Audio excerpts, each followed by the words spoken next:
नमस्कार, आप सभी का स्वागत करता हूं अपने YouTube चैनल सुरेंद्र सिंह बोरा में। साथियों, BEd versus the state of Uttarakhand या जो है कि NIOS DLEd versus the state of Uttarakhand के बाद जो फैसला आया, उसके बाद एनआईओएस डीएलएड प्राथमिक शिक्षक भर्ती से बाहर हो गया है।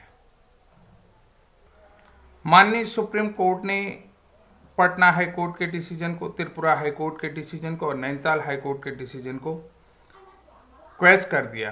तो उसके बाद यहाँ पर जो एनआईओएस के प्रशिक्षण को लेकर के एक विवाद था कि ये प्रशिक्षण अवधि जो है कि 2 साल की नहीं है। तो इस कारण से जो है कि जो एनआईओएस डीएलएड है वो जो है कि 1 to 5th में पढ़ाने के लिए एलिजिबिलिटी नहीं रखता है। एलिजिबिलिटी क्राइटेरिया में उसकी योग्यता या अहर्ता जो है कि एलिजिबिलिटी क्राइटेरिया कंप्लीट नहीं है। सुप्रीम कोर्ट ने ये बताया कि जो अगर डीएलएड होता है, जो एक्चुअल में डीएलएड होता है, regular DElEd better than ODL DElEd कहा था, तो जो डीएलएड होता है वो 2 साल का होता है। यानी कि यहाँ पर जो एनसीटी का गजट नोटिफिकेशन है उसमें भी 2 year diploma in elementary education लिखा हुआ है।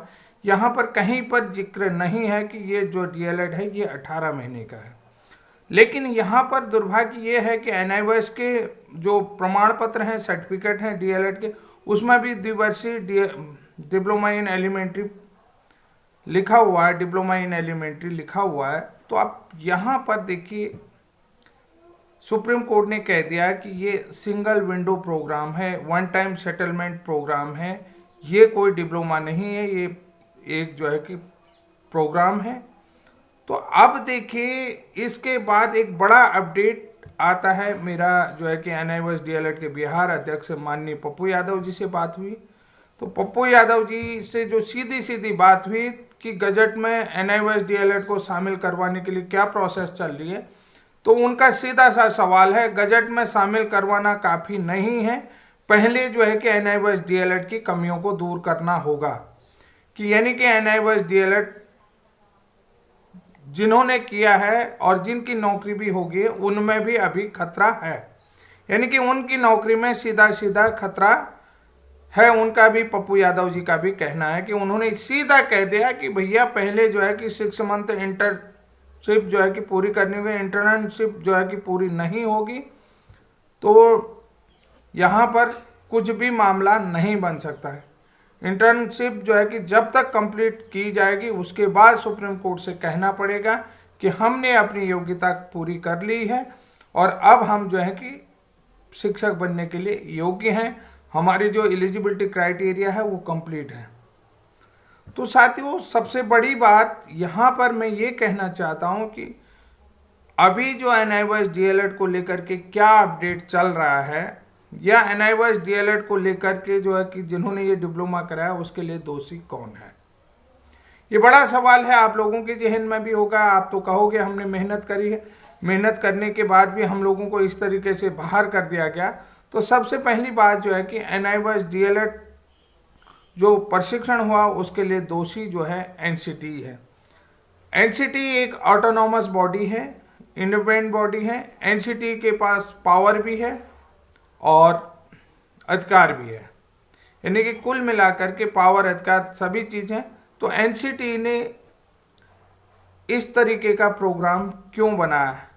8 सितंबर 2017 को एमएचआरडी का डायरेक्शन हुआ कि जो एनआईओएस डीएलएड प्रोग्राम है या एनआईओएस ब्रिज कोर्स है, इसके लिए आप गजट नोटिफिकेशन निकालो। लेकिन इन्होंने क्या करा कि 22 सितंबर का रिकॉग्निशन लेटर निकाल दिया। अब यहाँ पर सबसे बड़ी चीज़ है कि रिकॉग्निशन लेटर किसके कहने पर निकाला है? एमएचआरडी के कहने पर। एमएचआरडी ने, जैसा कि आप सभी लोगों को पता है कि एनआईओएस डीएलएड और एनआईओएस ब्रिज कोर्स के लिए संसद के दोनों सदनों में बहुमत के साथ बिल पास हुआ था, जिसका आप सभी चीज़ देख रहे हैं कि उसमें बिल भी पास हुआ था। उसमें एनसीटी की पावर 12 का भी यूज किया गया था, एक्सपर्ट कमेटी का भी यूज किया गया था और एमएचआरडी के दिशा निर्देशों का भी पालन किया गया था। लेकिन उसके बाद भी एनसीटी ने अपनी तरफ से कुछ भी नहीं करा। यहाँ पर एनसीटी का जो एक रोल होता है, एनसीटी ने सीधा सीधा एमएचआरडी के लेटर पर वो काम किया, जिसमें उन्होंने 22 सितंबर को रिकॉग्निशन लेटर दे दिया। जबकि सीधी सी बात है, जो कोर्स प्रोग्राम है, जो भी यानी कि कोर्स प्रोग्राम का डिजाइन किया गया था, उसमें संशोधन के लिए एनसीटी हमेशा गजट नोटिफिकेशन निकालती। यहाँ पर गजट नोटिफिकेशन निकालना चाहिए था, और इसको जो है कि गजट में शामिल करवाने के लिए जो भी डायरेक्शन होते वो डायरेक्शन करवाते। अगर ये 18 महीने का कोर्स कंप्लीट नहीं माना जा रहा था तो उन्होंने सीधा सीधा इसको 2 साल का प्रोग्राम बनाना चाहिए कि 6 महीने का जो विद्यालय इंटर्नशिप था उस इंटर्नशिप को शामिल करवाना था इस कोर्स में। भले ही बेशक वो जो है लेट हो जाता है, लेकिन ये चीज़ें एनसीटी की थी, एमएचआरडी की नहीं थी। अब साथियों, सबसे पहली बात बता देता हूं कि गजट नोटिफिकेशन निकलेगा या निकलेगा। फिलहाल तो मेरा मानना है कि अभी एनसीटी का कोई भी गजट नोटिफिकेशन नहीं निकलेगा। ये मेरा मानना है कि गजट, क्योंकि पप्पू यादव जी का भी कहना है कि गजट नोटिफिकेशन निकालना ही काफ़ी नहीं है, और अभी फिलहाल गजट नोटिफिकेशन के लोग प्रोसेस तो कर रहे हैं। गजट नोटिफिकेशन निकलना बहुत ज़रूरी है। फिलहाल मेरा मानना है कि गजट नोटिफिकेशन अभी नहीं निकल पाएगा, क्योंकि बहुत सारी चीज़ें हैं। क्योंकि एनसीटी पहले जो है कि इस कोर्स को कंप्लीट करवाने के लिए यानी कि 6 महीने के ब्रिज कोर्स के माध्यम से ये कोर्स यानी कि 6 महीने का जो इंटर्नशिप है उस इंटर्नशिप को करवाएगी। पहली चीज़ है, इस कोर्स को पूरा करवाने के लिए जो है कि इस कोर्स को पूरा करवाने की मांग एनसीटी से रहेगी।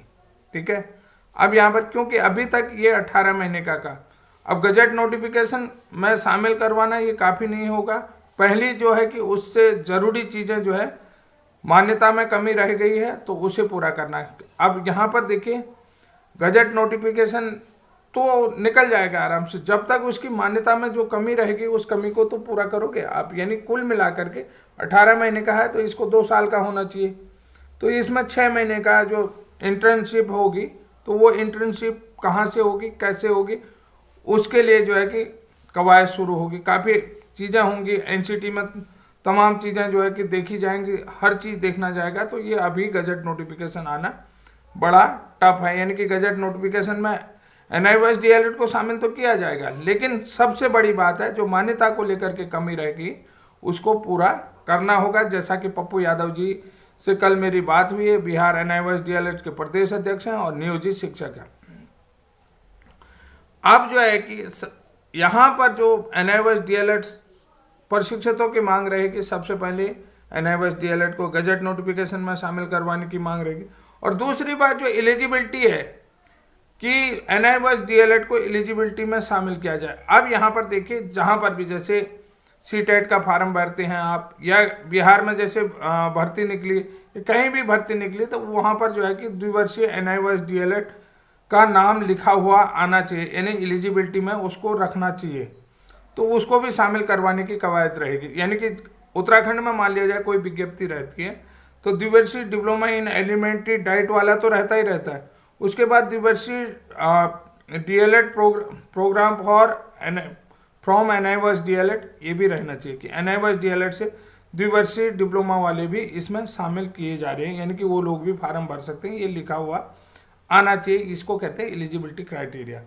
अब देखिए, जो 18 महीने का कोर्स है प्लस 6 महीने का ब्रिज कोर्स करवा करके इसको 24 माह का यानी 2 साल का कोर्स कंप्लीट बनवाना पड़ेगा, ताकि इसे मान्यता मिल जाए, यानी कि इसको सभी जगह मान्य कर दिया जाएगा। तो अब ये द्विवर्षीय जो डिप्लोमा है वो कहाँ से होगा, कैसे होगा, ये जो है कि सरकार का काम है, एनसीटी का काम है। तो कुल मिलाकर के साथियों ये महत्वपूर्ण अपडेट दिया। जैसा कि मैंने पप्पू यादव जी से रात के 10:30 बजे बात करी, 10:30 बजे उनका खुद ही कॉल आता है, मैंने बताया कि मैं फला व्यक्ति बोल रहा हूँ, तो उनसे मेरी बात होगी। अब यहाँ पर सीधी सी बात है, अगर NIOS DLED के लिए कोई दोषी है तो वह एनसीटी है। MHRD ने जब डायरेक्शन दिया था कि NIOS पाठ्यक्रम पूरे देश में एक साथ कराना है, तो 18 महीने के बजाय जो है कि 24 महीने का प्रोग्राम उसको बनाना चाहिए, और उसकी मान्यता को लेकर के जो रिकॉग्निशन लेटर छापा उसको गजट नोटिफिकेशन में क्यों कन्वर्ट नहीं किया, यहाँ पर सबसे बड़ी गलती जो है एनसीटी की मानी जा सकती है। तो साथियों, जो 8 सितंबर 2017 का लेटर है उसका संज्ञान लेते हुए आगे जो है NIOS का काम है कि पहले जो है कि मान्यता को लेकर जो कमियां रहेगी उसको पूरा किया जाएगा। उसको पूरा करने के बाद जैसा कि सुप्रीम कोर्ट ने फैसला दिया है कि ये कोर्स सिर्फ 18 महीने का है, जबकि इस कोर्स को 24 महीने का होना चाहिए। तो ये कोर्स जैसे इसमें 6 महीने का इंटर्नशिप शामिल होती है, तो ये लोग कोर्ट को बताएंगे कि हमने 6 महीने का इंटर्नशिप कंप्लीट करने के बाद द्विवर्षीय NIOS DLED जो प्रमाण पत्र मिलेगा उसको शामिल करेंगे, कोर्ट को बताएंगे। कोर्ट के बाद जो फैसला आएगा उसके बाद ही NCT गजट नोटिफिकेशन निकाल सकती है। तो साथियों, सबसे बड़ी बात है, ये महत्वपूर्ण अपडेट है और इस महत्वपूर्ण अपडेट को ज़्यादा न समझाते हुए आप लोग पूरी तरीके से समझ गए होंगे। एक पूरा निचोड़ हमने निकाल दिया और इस निचोड़ से अलावा कुछ भी एक चीज़ें नहीं रह गई हैं और ये वीडियो काफ़ी महत्वपूर्ण है। अगर साथियों कुछ भी अपडेट आता है तो निश्चित रूप से चाहे बिहार के हों, उत्तर प्रदेश के हों और उत्तराखंड के हों, हिमाचल प्रदेश के, जहाँ के भी NIOS DLED आती हैं, देश के सभी राज्यों के NIOS DLED साथियों के लिए जो हमारे हिंदी भाषी क्षेत्र के नहीं हैं उन लोगों के लिए भी ये बड़ा अपडेट होता है, क्योंकि हमारे यहाँ भाषा ट्रांसफ़र का तो कोई सिस्टम है नहीं अभी इस चैनल के माध्यम से।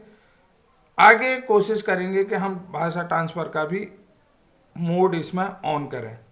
तो साथियों, उसको थोड़ा टफ है, तो बहुत बार मैंने प्रयास किया तो नहीं हो पाया।